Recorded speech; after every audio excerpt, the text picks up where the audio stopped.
la maison, par le sentier fleuri de blanches marguerites. Viens, je veux te conduire à la maison des champs. C'est dans un lieu perdu, plein de sauvages sites, où le pré n'est que fleurs, où le bois n'est que champ. Pour s'y rendre, il nous faut marcher de longues heures, dans les ravins étroits d'un mont silencieux, car les humbles, vois-tu, bâtissent leur demeure, le plus loin de la foule et le plus près des cieux. C'est une maison blanche, avec la porte grise, et deux pignons pointus que darde le soleil. Elle a cet air de paix qu'ont les vieilles églises, et cet air de gaieté qu'a la ruche en éveil. Toujours ouverte par une main charitable, la porte bat au vent, comme une aile d'oiseau, laissant passer, unis au parfum de la table, le bruit fin de l'aiguille et le chant du fuseau. Tu verras des bouquets grimpant dans la fenêtre, et des enfants jouant avec naïveté.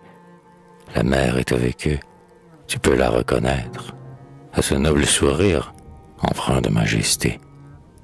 Le père n'est pas là, parti pour la colline, où l'orge remuante annonce les moissons. Il reviendra bientôt, en longeant la ravine, l'âme pleine d'amour et la lèvre en chanson. Pénètre doucement au fond de cet asile, le vrai bonheur est là. Rentre, parle tout bas, il est là, mais, hélas, s'il fuit ce domicile, ne cherche pas ailleurs, il n'est pas ici-bas.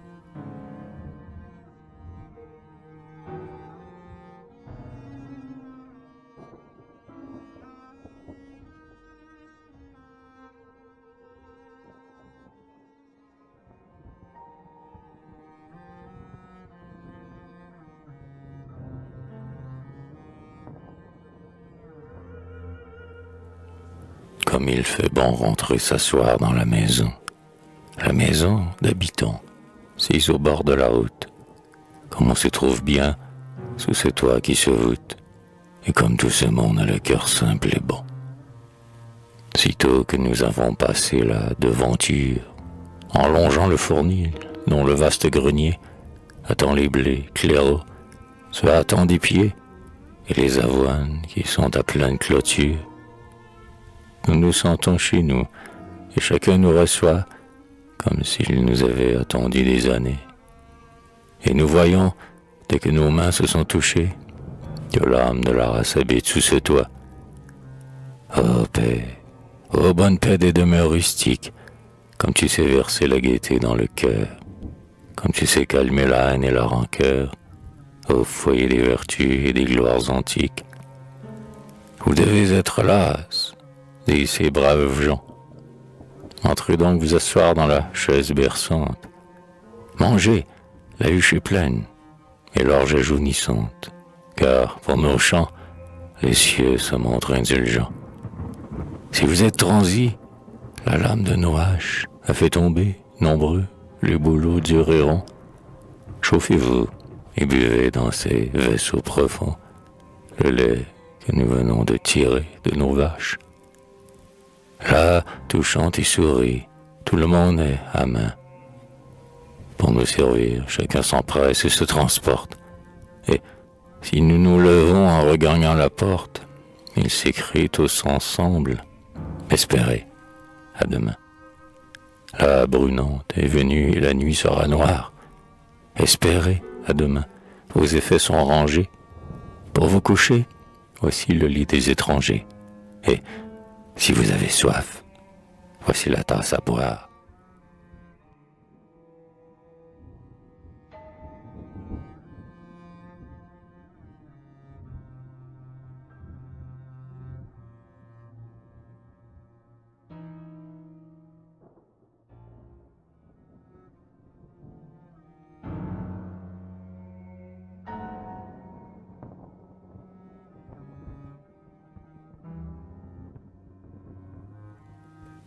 Oh, le bonheur de vivre en cette solitude, le cœur plein de chansons, libre du doute amer, et de prolonger nos yeux épris des certitudes dans les infinis de la mer. Vivre en cette maison, sur la rive charmante, dans ce fouillis rempli d'un calme souverain, et dont le feu tremblant, la nuit, dans la tourmente, indique la terre aux marins. Avec le flot qui chante, avec l'azur qui vibre, comme les goélands volant toujours plus haut, montez à l'unisson, montez toujours plus libre, dans un rêve toujours plus beau. Le bonheur de finir nos jours sur cette grève, assis près de la mer, à l'ombre d'un bouleau, n'ayant pour cadencer le vol de notre rêve que le clapotement de l'eau. Ah, pouvoir fuir bien loin de la foule distraite, dont les yeux malveillants nous regardent, toujours pouvoir nous en aller dans cette humble retraite pour des éternels amours.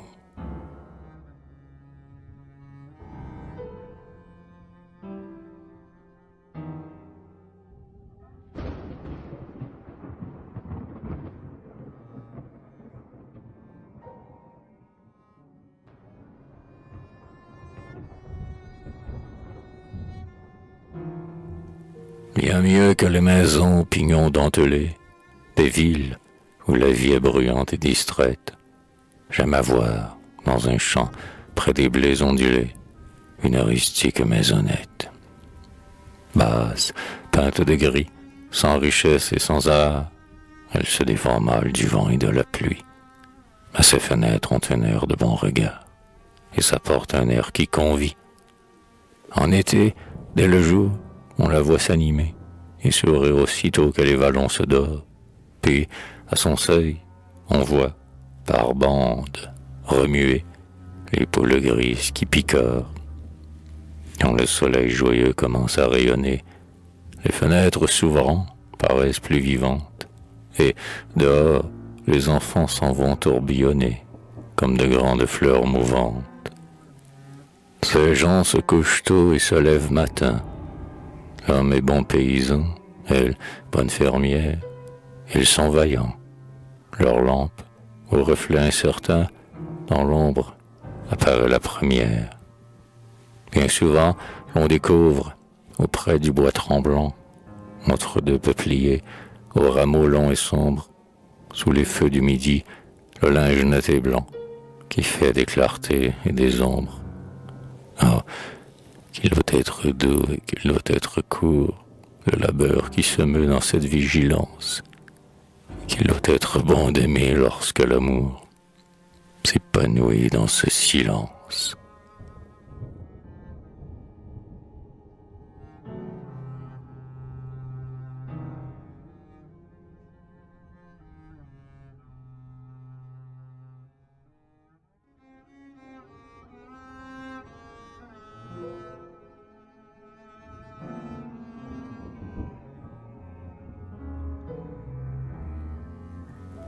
La maison que, jadis, je rêvais d'habiter est une humble maison au tournant de la route.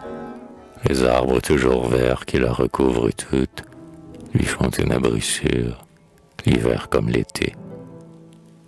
Quoiqu'elle soit bâtie au pied d'une colline, elle fait face au fleuve, à ce fleuve enchanté, dont la voix est terrible et le cœur tourmenté, et nous y respirons la bonne odeur saline.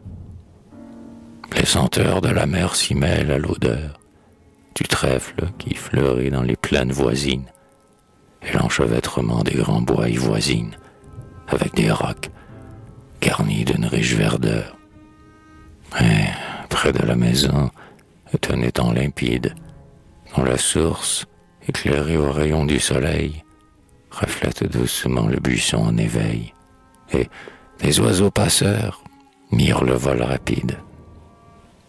Oh, la chère maison, pleine d'ombrages frais, amie, je la souhaite à ta désespérance, pour mettre de la joie au fond de ta souffrance, et pour te reposer des jours durs et mauvais.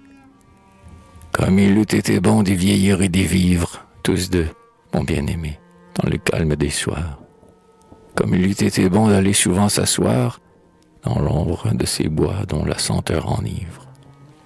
Mais, hélas, mon beau rêve à jamais s'est enfui, et je n'entrevois plus la chère maison verte, Sa porte sur mes pas ne s'est jamais ouverte. La maison et les temps, tout s'est évanoui. Mais, sans avoir franchi le seuil de cette porte, où je devais trouver le bonheur attendu, je connais les secrets de ce logis perdu, et je sais les douceurs que son silence apporte. Car un beau rêve laisse un peu de sa beauté, au cœur qui s'est nourri longtemps de sa présence. Ce nid caché qu'avait bâti mon espérance, a fait d'éteindre en moi sa paix et sa clarté.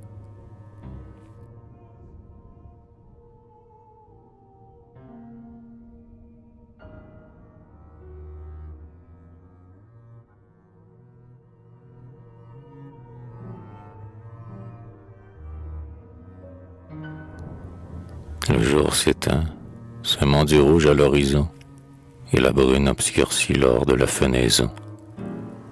Le faucheur a repris sa faue sur ses épaules et descend la colline où brunissent les saules.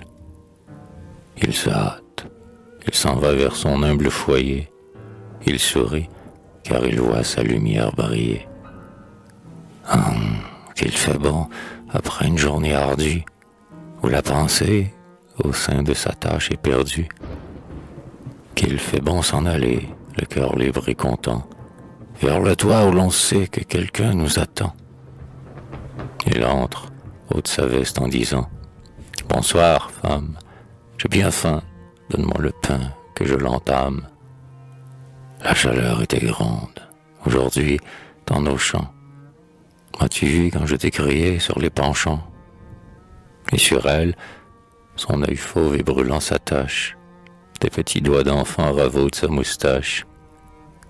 Et cet homme sévère, à la tâche endurcie, se sent pris de tendresse et, soudain, adouci. Car une joie intime et secrète l'enivre. Il revoit sa demeure. Il est heureux de vivre.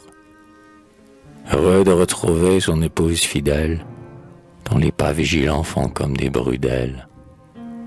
Heureux de l'entourer d'amour, comme autrefois, de boire sa parole et de goûter sa voix, et de plonger ses yeux dans l'or de sa prunelle, plus clair que l'aube où brille une flamme éternelle. Oh, combien d'amoureux un jour ont fait ce rêve, de vivre obscurément, loin de tout bruit humain, de marcher en silence et de s'aimer sans trêve, les yeux au fond des yeux et la main dans la main. Combien on fait ce rêve cher de vivre ensemble, dans quelques nids perdus, sous les arbres épais, près d'un ruisseau qui coule et d'un saule qui tremble, dans un vallon baigné de lumière et de paix. Mais le temps qui détruit et l'heure qui divise ne leur ont pas laissé le bonheur entre eux. Et, comme les errants de la terre promise, leurs mains n'ont pu saisir ce que leurs yeux ont vu. Cependant, il leur eût suffi de peu de choses. Un bois, des sapins verts penchant au bord des eaux, un pré sauvage, un champ, un jardin, quelques roses, les rayons du soleil et le chant des oiseaux. Mais non, ils n'ont pas vu paraître la demeure dans laquelle ils rêvaient de s'aimer, ici-bas, sur terre. Nul projet ne dure et ne demeure, et ce que l'on commence, on ne l'achève pas. Mais il est, aux confins de l'espace et de l'heure, des lieux où le Très-Haut nous garde une demeure, une sainte demeure, où nous vivrons toujours, loin des troubles cruels qui dévorent nos jours. Un foyer rayonnant, rempli de la lumière, qui brillait sur le monde à l'aurore première. Là, nous ne craindrons plus la misère et le froid, le feu, la faim, la soif, l'ombre pleine d'effroi, les trompeuses amours dont le souvenir blesse, les atteintes du mal, la peur et la faiblesse, l'épreuve qui nous suit, la douleur qui nous mord, la détresse, le deuil, la vieillesse et la mort. Nous ne craindrons plus rien. À cette heure ravie, nous pourrons, ô mortels, nous venger de la vie. Car, nos rêves humains étant divinisés, nos lèvres s'uniront pour d'éternels baisers. Et ceux-là qui s'aimaient au temps de leur jeunesse, et qui s'enveloppaient de naïve tendresse, les amants séparés dont l'espoir fut éteint, tous se ressaisiront dans leur amour lointain. Ils diront, viens, cher homme, ô mon âme donnée, ô toi que, de tout temps, le ciel m'a destiné. Ce jour que nous avons si longtemps attendu, ce jour se lève enfin, parce qu'il nous est dû. Notre joie, elle fut noblement achetée, avec des pleurs de sang, nous l'avons méritée. Viens que je te possède, enfin, que sur mon cœur, tu goûtes l'âpreté de mon amour vainqueur. Ton absence a creusé, dans mon sein, un abîme, viens t'y perdre à jamais, dans un bonheur sublime.